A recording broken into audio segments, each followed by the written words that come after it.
So hello again, Mike Bachevich, Third Evolution. This is part two. If you're here, it's because you've got an industrial networked integrated solution and you'd like to get a little more out of it relative to revenue recognition, net profit, repeat business. You've worked hard for those clients to get them the first time. You don't want to lose them during the first project. And so what we're looking at here now is the fact that we typically will look at marketing, sales, contracts, project execution, commissioning, performance test, and turnover to client. And embedded in that, of course, are the financials. And so relative to that, the another hidden piece in there is the fact that you've probably got a number of third-party contractors involved. And so because you've got a core technology, more than likely, in your solution that you're providing, then you've got a bunch of subordinate contracts, third-party suppliers, could be skids, could be software, could be networking, but you've got to tether everything together in a coherent manner. And in that, the classic focus of you, the solutions provider, is usually the financial component, right? You're in business to make money. So your focus is on how you set up the milestone payments to make sure that your project execution team can recognize that revenue in a timely manner. And it looks great.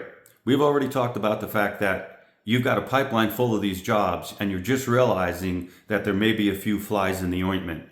So how are we going to go and reconcile this with these projects? So yes, the solution provider is focusing on the finance and the revenue recognition. However, the client is also involved, and the client's focus is on the performance test and the turnover to them and everything that leads up to that, which of course would be various milestone approvals, various witnessing of certain factory acceptance and site acceptance tests, and then ultimately how these things have been integrated and how they are being demonstrated in the field to keep the faith, to keep cutting you checks in a timely manner. The thing here, though, is there's also a project focus. So we've got the solutions provider, your focus, let's make money. We've got the client, make me happy and I'll give you your money.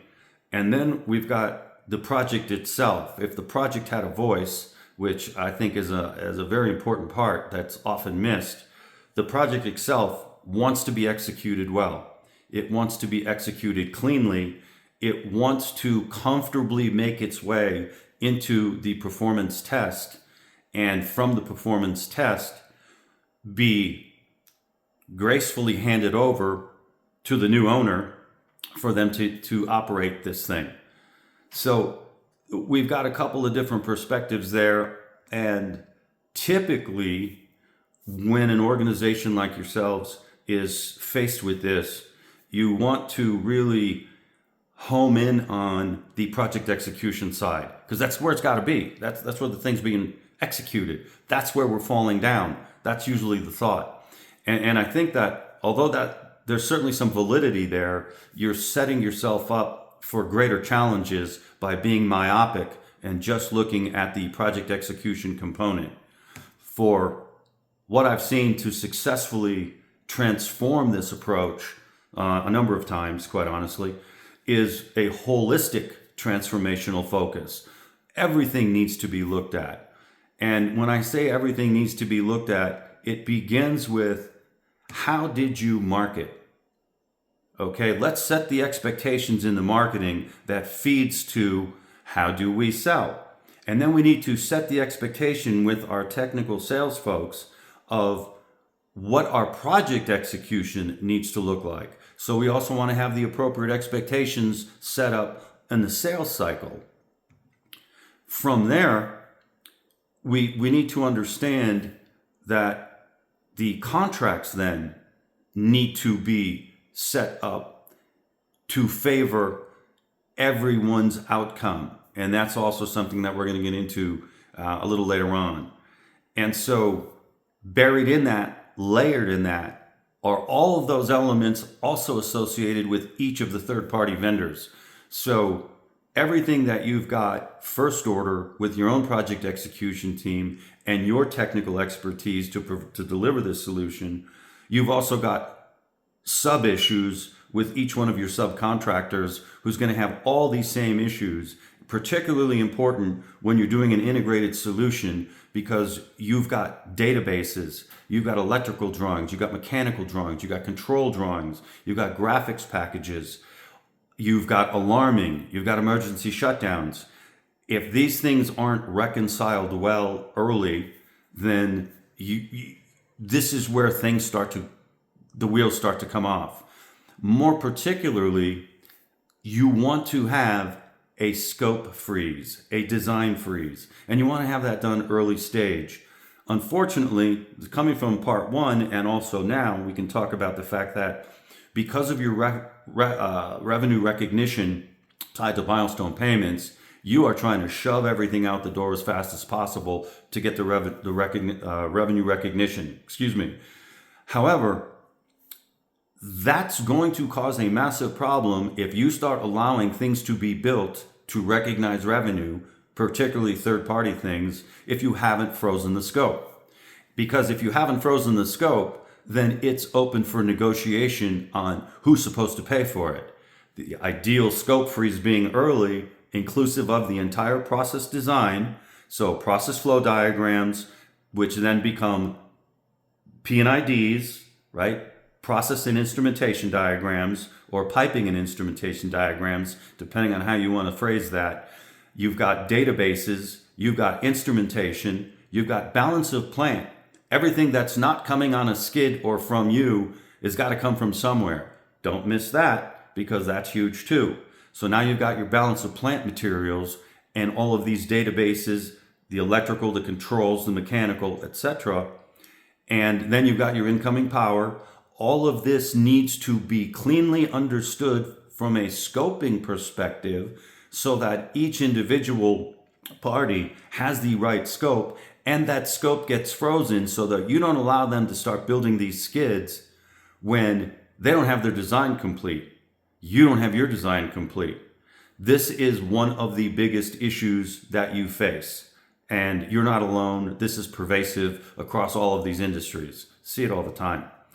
And so what happens is, instead, the scope never gets frozen, and you're off in the field startup and performance test, finishing the design, let alone still haven't frozen it. So all of those change orders, all of those delays are then assumed into the prime, you, and you've got to absorb those, which ends up being a schedule conflict, a scope conflict, which ultimately erodes a number of things, more specifically your margins, but also your goodwill with that particular client. And you can start seeing how it very quickly deteriorates into, you're never going to work with them again. They hate you, you hate them, and it's not a good scene. And guess what? Let's go back to the fact you've got an entire pipeline of these things, and oh my God, how are we going to address that? So I think that to go to the conclusion of part two here is, for successful transformation of your business process. So you've got your business process, and then you've actually got your actual process that you're being applied to. So one of the key things is we need to make sure that we have clearly identified your needs and expectations. So I'm going to say our needs, right? So if we're working together and I'm helping you transform this, we need to understand our needs and expectations. That's one. Two, we need to fully understand our clients' needs and expectations.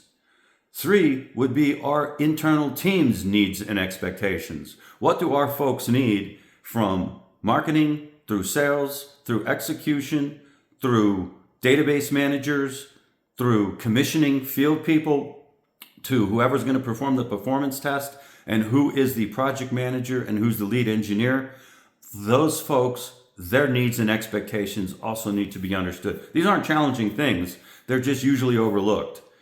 Our third-party vendors' needs and expectations. Surprisingly, that can be a significant and substantial challenge until you embrace it. Once you embrace it, you realize that, yes, they may seem like a necessary evil, but they're not. And if it's treated well and handled well, then all of a sudden you've got a long-term team with a bunch of people, and now we don't have a cacophony, we have a symphony being done in this orchestrated, integrated solution that you're providing for your particular client. Finally, and extremely important, as I've alluded to earlier, is the voice of the project. The project never gets a voice. I believe that that's a massive disconnect. We also need to understand, if the project could speak, what's going to make it happy? How will it be satisfied that the outcome is exactly what it started with when it was a gleam in the eye back when the marketing was out there and the sales folks started talking with the client? So again, if these are elements that now that we've taken into a deeper dive, we're out of the board level and C-suite level. Now we're into the engineering, management, sales, marketing. If these are pain points that you're familiar with and don't want to be familiar with, you'd like to have these resolved, that's something that certainly is very manageable. And then finally, we will go to part 3 and take a little deeper dive into what that looks like and why. So I hope again that if you got to this point that you found this to be productive, informative, and useful. And if you're still interested, then I will see you on the next video in part 3. Thank you.